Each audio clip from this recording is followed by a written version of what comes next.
Shalom, kita berjumpa di dalam kasih dan kemurahan Tuhan kita Yesus Kristus. Semua orang menginginkan hidup lebih baik dari keadaan hidup sebelumnya. Ini sering disebut perubahan. Banyak seminar-seminar, workshop yang mendiskusikan tentang perubahan, yang dimana seminar atau workshop ini bisa dilakukan sampai berhari-hari. Namun pertanyaannya, siapa yang mau memulai perubahan? Sangat sedikit, sangat terbatas orang yang mau memulai perubahan itu. Manusia cenderung hidup dalam zona aman dan membenarkan apa yang biasa dan menurut pikirannya benar. Pada pertemuan sebelumnya kita telah belajar tentang persembahan, yaitu persembahan yang sejati. Tubuh kita adalah ibadah yang sejati. Bagaimana agar hidup keseharian kita menjadi ibadah yang sejati, yaitu dengan perubahan. Roma 12 ayat 2. Janganlah kamu menjadi serupa dengan dunia ini, tetapi berubahlah oleh pembaharuan budimu, sehingga kamu dapat membedakan manakah kehendak Allah, apa yang baik dan yang berkenan kepada Allah dan yang sempurna. Pembaharuan budi adalah mendasar dalam hidup seseorang. Berubahlah oleh pembaharuan budimu. Kata budi di dalamnya ada 4. Yang pertama, akal dan logika. Ini mencakup pikiran. Pikiran kita harus berubah. Yang tadinya memikirkan aku berubah menjadi memikirkan kami. Yang tadinya memikirkan bagaimana berkat itu selalu untuk aku, berubah menjadi aku diberkati untuk memberkati. Yang kedua, kata budi di dalamnya ada perasaan. Ini mencakup hati. Harus berubah hati yang sakit, hati yang mudah sakit hati, berubah menjadi mau mengampuni.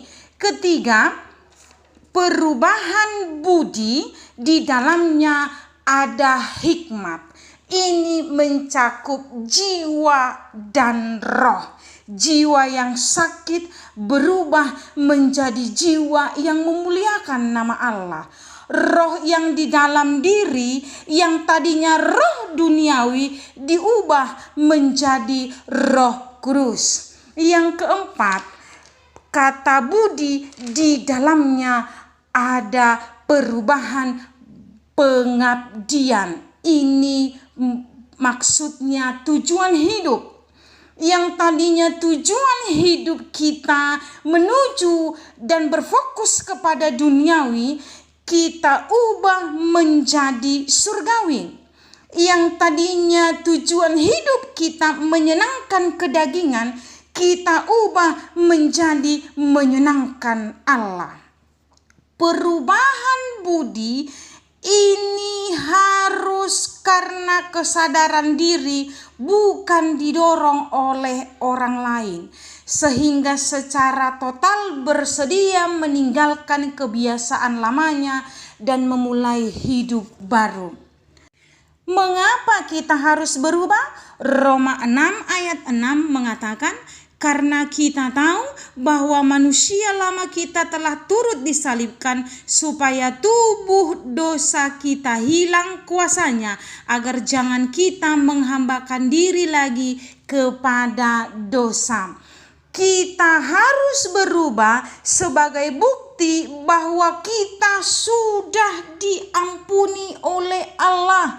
Yang tadinya kita hamba duniawi, menghambakan diri kepada dosa, tetapi setelah kita menjadi pengikut Kristus, kita harus berubah. Kita buktikan bahwa diri kita sudah diampuni. Kita tidak lagi menjadi hamba dosa, tetapi kita dimerdekakan oleh penyaliban Yesus Kristus.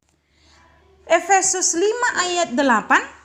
Memang dahulu kamu adalah kegelapan, tetapi sekarang kamu adalah terang di dalam Tuhan. Sebab itu hiduplah sebagai anak-anak terang. Mengapa kita harus berubah? Sebagai bukti bahwa kita adalah anak Allah.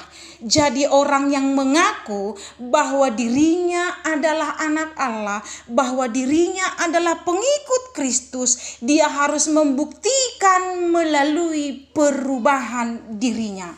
Oleh karena itu, mari ubahlah diri kita sehingga kita tidak menjadi sama dengan dunia ini, karena kita adalah anak-anak terang. Mari membaca Alkitab, mari belajar firman, mari menjadi pelaku firman. Tuhan Yesus memberkati.